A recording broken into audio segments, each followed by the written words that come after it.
बरं, मसराम कदम बोलतो मी. हा. मी स्वतः कॉन्ट्रॅक्टर आहे. अच्छा. हा, त्या कामाचं इस्टिमेट नाही, त्याला बजेट नाही, काही नाही. हा.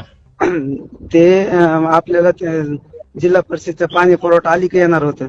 हा. आपले बाकीचे काम चालू असतात म्हणून मी त्यांना म्हणलं काय लाखांड रुपये लागतील तर मी करून देतो कलर बिलर, बर का.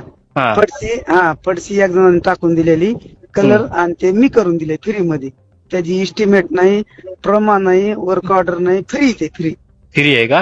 हा. फ्री म्हणून टाकून देऊ आपण बातमी त्याची. काय काय हा द्या ना टाकून मग काय. चालेल. अजून कोणाला जर असेल तर सांगा आम्हाला, आम्ही आमच्या घरदार इकून तुम्हाला बातम्या लावून देतो फ्री म्हणून. हा? काय राव, अरे का कोणता पेपर आहे तुझा असा? हा? कोणता पेपर आहे? कोणता पेपर आहे म्हणजे? हा मी पेपर तुम्हाला म्हणलं, आजपर्यंत तुम्ही काय म्हणले? नोटीसचा पेपर बघितला तुम्ही का कुठं? अरे तुम्ही काय नोटीसचा म्हणाला? पेपर इतकं काय गरम होऊ बघा? नका, इतकं गरम होऊ कोणता नका. पेपर आहे? मी नोटीसचा विचारा पेपर लागलो कोणता? तुम्हाला, हा? विचारा लागलो मी सरळ तुम्हाला. इतकं हा. कुठे आहे तुम्ही सध्या? ऐका कुठे आहे सध्या? या कामावर तुम्ही. ऐका ना, ते काय तुम्ही या म्हणते? कामावर आता या लागलो मी. हा बाबा, ते काय म्हणते गेलं बोल. आलं हॅलो, ऐक लगेच ना. आलं.